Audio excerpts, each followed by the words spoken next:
4 மணிக்கே கரெக்டாக அலாரம் அடிக்கும். எழுந்து வரணும்னு தெரியும், ஆனால் மனசு சொல்லும் அந்த நேரம்தான் இன்னும் ஒரு 5 நிமிஷம் தூங்கலாமா. அந்த ஒரு 5 நிமிஷம் நம்ம தள்ளி போடுறதுனால நம்ம லைஃப்பில் நிறைய சக்ஸஸை நம்ம பல வருஷத்துக்கு தள்ளி போட்டுட்ருக்கோம் அப்படிங்கிறது உங்களுக்கு தெரியுமா?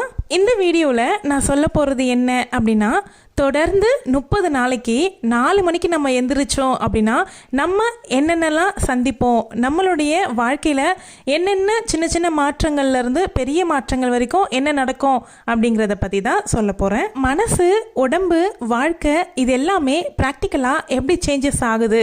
நீங்கள் தொடர்ந்து 4 மணிக்கு எழுந்துக்கிறவங்களா இருந்தாலும் பரவாயில்ல, 5 மணிக்கு எழுந்துக்கிறவங்களா இருந்தாலும் பரவாயில்ல, இனிமேல் 4 மணிக்கு எழுந்துக்கணும் அப்படின்னு நினைக்கிறேன், புது வருஷத்துலேருந்து எழுந்துக்கணும்னு நினைக்கிறேன் அப்படின்றவங்களா இருந்தாலும் பரவாயில்ல, உங்களுக்கு இந்த வீடியோ ரொம்ப ரொம்ப யூஸ்ஃபுல்லாக இருக்கும். தொடர்ந்து பாருங்கள்.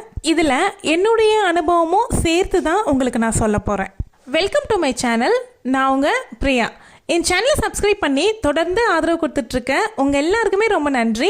இனிமேல் சப்ஸ்கிரைப் பண்ண போகிறவங்களுக்கும் ரொம்ப ரொம்ப நன்றி.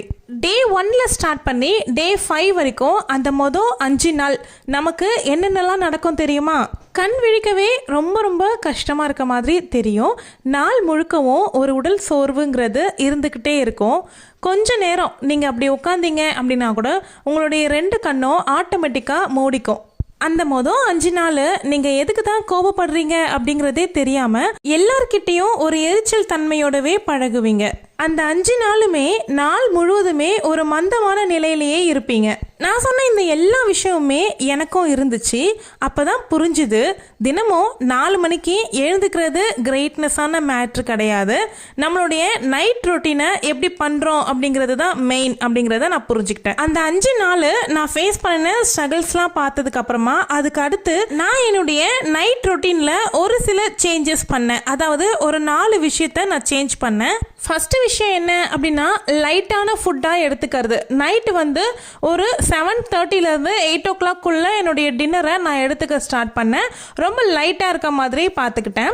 அதுக்கப்புறமா பார்த்தீங்க அப்படின்னா 9 o'clock மேலே சோஷியல் மீடியாவாகிய இன்ஸ்டாகிராம், யூடியூப், வாட்ஸ்அப் இந்த மாதிரி விஷயத்தெல்லாம் ஒரு 9 மணிக்குள்ளவே நான் ஸ்டாப் பண்ணிக்கிட்டேன். நெக்ஸ்ட் ஒன் என்ன பண்ணுவேன் அப்படின்னா, 9:30க்கு கரெக்டாக என்னுடைய மொபைலில் வைஃபையை ஆஃப் பண்ணி விட்டுருவேன். 10 o'clock தூங்கவும் செஞ்சிருவேன். இந்த மாதிரி நீங்கள் ட்ரை பண்ணீங்க அப்படின்னா மார்னிங் வந்து நீங்கள் ஈஸியாக எந்திரிக்க முடியும். இதெல்லாம் பண்ணி பார்த்ததுக்கு அப்புறமா 6th டேலேருந்து ஒரு சில சேஞ்சஸ் வந்து நம்ம உணர்வோம். அதெல்லாம் என்ன அப்படின்னு சொல்கிறேன். 6வது நாள்லேருந்து ஒரு 10வது நாளுக்குள்ள என்ன சேஞ்சஸ் ஆகும் அப்படின்னா, ஃபஸ்ட்டு 5 days வந்து நம்ம அந்த அதிகாலை நேரத்தை ரசிச்சிருக்கவே மாட்டோம். இந்த 6லேருந்து 10 நாளைக்குள்ள அந்த அதிகாலை பொழுதை நம்ம ரசிக்க ஆரம்பிப்போம். அந்த அதிகாலை வேளையில் நம்மளை சுற்றிலும் அமைதியாக இருக்கும். நாடுலேருந்து வீடு வரைக்கும் எல்லாரும் தூங்கிட்டு இருக்க அந்த நேரத்தில் ஒரு அமைதி நிலவும் பாருங்க. அப்போ நம்ம மனசுக்குள்ளேயும் ஒரு அமைதி ஏற்படும். இந்த நேரத்தில் நம்மளை யாருமே டிஸ்டர்ப் பண்ணவே மாட்டாங்க. ஃபோனில் எந்த ஒரு மெசேஜும் நம்மளுக்கு வந்து டிஸ்ட்ராக்ட் ஆகாது மைண்டு. உலகமே அமைதியாக இருக்கிற நேரத்தில் தான் நம்ம மனசு நம்ம கூட பேச ஆரம்பிக்கும். 4 மணிக்கு எழுந்திரிச்சா என்ன தவறுகள்லாம் செய்யக்கூடாது அப்படின்னு நான் ஆல்ரெடி ஒரு வீடியோ போட்டிருக்கேன். நீங்கள் அந்த வீடியோ இன்னும் பார்க்கல அப்படின்னா கண்டிப்பாக சேனல் விசிட் பண்ணி பாருங்கள். என்ன தவறு செய்யக்கூடாது, எதெல்லாம் பண்ணணும் அப்படிங்கிறதுமே நான் தனி ஒரு வீடியோவாக போட்டிருக்கேன். இந்த 6லேருந்து 10 daysக்குள்ள ஒரு பெரிய சேஞ்சஸ் வந்து நம்ம லைஃப்லேயே நம்ம பார்க்க ஆரம்பிப்போம். நம்மளுமே ஒரு நல்ல ஆக்டிவாக இருப்போம். நெக்ஸ்ட் டே 11லேருந்து டே 20 வரைக்கும் என்ன நடக்கும் அப்படின்னு பார்க்கலாமா? இந்த பவர்ஃபுல்லான 10 days தான் ஒரு மிகப்பெரிய டேர்னிங் பாயிண்ட்னு நான் சொல்லுவேன்.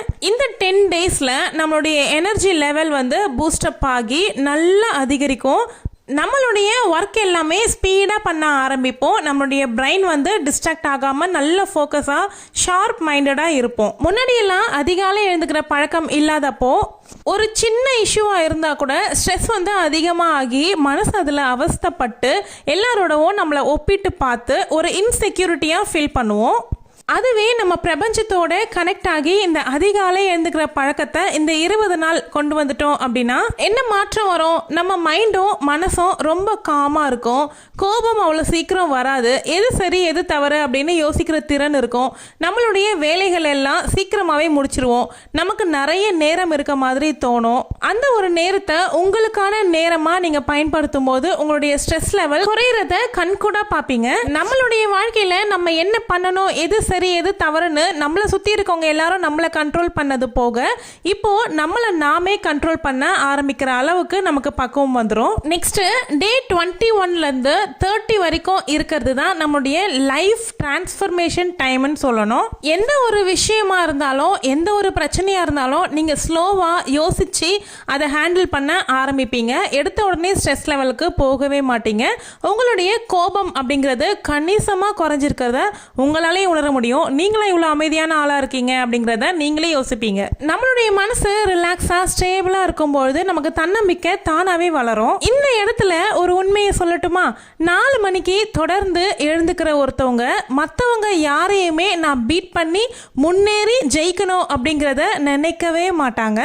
அந்த பழக்கம் இருக்கிறவங்க நேற்றைய நம்மளை நம்ம ஜெயிக்கணும் அப்படின்னு தான் நினைப்போம். அதாவது நேற்று என்னெல்லாம் டாஸ்க் நம்ம லைஃப்பில் பண்ணோம் அதை விட ஒரு படி மேலே போய் இன்னைக்கு நம்ம பண்ணணும் அப்படிங்கிறத நம்மளை நம்ம தான் பீட் பண்ணுவோம். இந்த ஒரு குணம் நமக்கு வர்றது மூலியமா நமக்குள்ள உருவாகக்கூடிய போட்டி பொறாமை இந்த மாதிரி கெட்ட எண்ணங்கள் எல்லாம் ஏற்படாம இருக்கும். இந்த மாதிரியான மைண்ட் செட் தான் நம்மளுடைய வளர்ச்சிக்கு ரொம்ப முக்கியமா இருக்கும். இந்த 30 நாள்ல நம்ம வாழ்க்கையில என்ன மாற்றம் வரும் அப்படின்னு சுருக்கமா சொல்லணும் அப்படின்னா நம்மளுடைய மைண்டு ரொம்பவுமே டிசிப்ளின்டா மாறும். சோம்பேறித்தனம் அப்படிங்கிறது நல்லா மறைய ஆரம்பிக்கும். ஓவர் திங்கிங், நெகட்டிவ் தாட்ஸ் இது எல்லாமே ரெடியூஸ் ஆக ஸ்டார்ட் ஆகும். நம்ம மேல நமக்கே ஒரு செல்ஃப் ரெஸ்பெக்ட் வந்து உருவாகும். முக்கியமா நம்மளால முடியாது அப்படிங்கிற வார்த்தையே நம்ம மறந்தே போயிடுவோம். ஏன்னா முடியாது அப்படின்னு நினைச்சிட்டு இருந்த விஷயத்தை தான் இப்போ நம்ம தொடர்ந்து 30 நாளா ஃபாலோ பண்ண ஸ்டார்ட் பண்ணி அதை கண்டினியூவா கொண்டு போயிட்டு இருக்கோம்.